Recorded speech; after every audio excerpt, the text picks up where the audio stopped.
Monsieur le Président, Monsieur le Ministre, Madame la Présidente de la Commission, Madame la rapporteure, chers collègues. Il y a quelques mois, fin juillet pour être précis, le Ségur de la santé a apporté des réponses face aux difficultés rencontrées par nos hôpitaux publics à la suite de la crise sanitaire qui a ébranlé notre système de santé.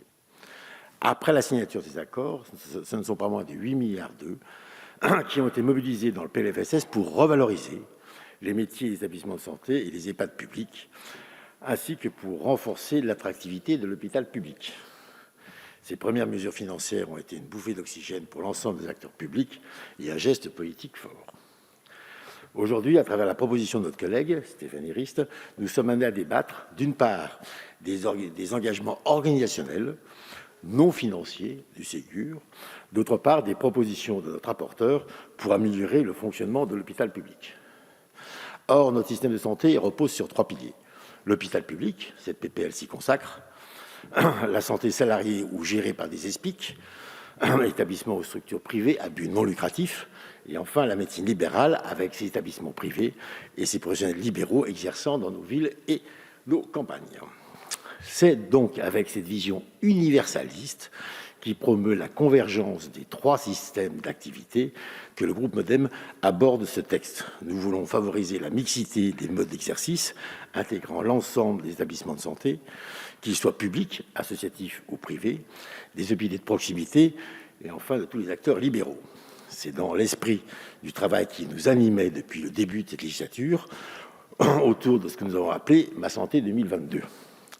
Après de riches échanges avec l'ensemble des acteurs lors des auditions, nous devons nous féliciter, et donc féliciter particulièrement le rapporteur, que la discussion parlementaire en commission ait d'ores et déjà permis de trouver des voies de convergence. Toutefois, des points de discussion qui ont été mis en exergue durant l'examen en commission demeurent toujours.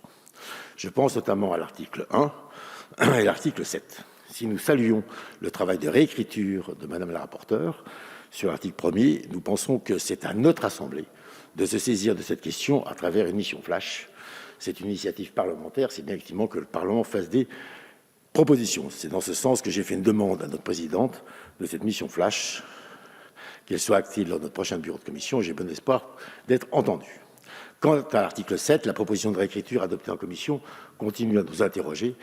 Madame la rapporteure souhaite aller vers plus d'intégration des établissements publics au sein des GHT, alors que nous souhaitons, nous, plus d'intégration et plus de convergence dans un bassin de vie entre établissements publics, ESPIC, privés et médecine de ville via les CPTS, du type groupement de coopération sanitaire.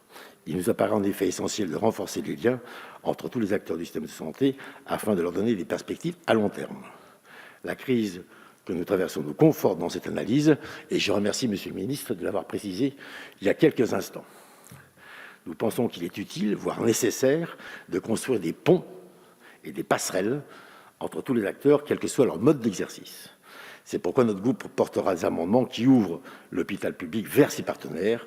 Je pense notamment à l'amendement de mon collègue Philippe Vigier en faveur du développement d'une structure de collaboration entre établissements publics de santé, cliniques privées et les professionnels libéraux réunis au sein d'une CPTS. L'amendement visant à donner plus, ou en tout cas donner la possibilité pour les médecins des ESPIC à pratiquer une activité libérale. Malheureusement, à 16h33, cet amendement a été jugé irrecevable et je le regrette fort, car en commission, il nous avait dit qu'on aurait pu avoir ces discussions avec le ministre et le fait qu'il était jugé irrecevable ne permettra pas ces discussions. Enfin, l'amendement visant à préciser la notion de vacances de poste, qui est le point de départ de réflexion sur la création d'une direction commune. Notre groupe, par ailleurs, avait déposé un amendement traduisant les dispositions d'une PPL visant à labelliser les structures proposant une prise en charge de soins non programmés n'entraînant pas de pronostic vital, c'est les fameux PASSI, que l'hémicycle avait adopté à l'unanimité.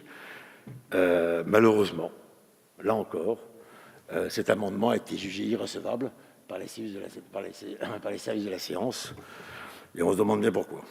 Nous attendons donc beaucoup de cette discussion en séance pour prolonger avec Monsieur le Ministre les riches débats que nous avons eus et qui seront nécessaires pour améliorer et clarifier certaines dispositions de ce texte.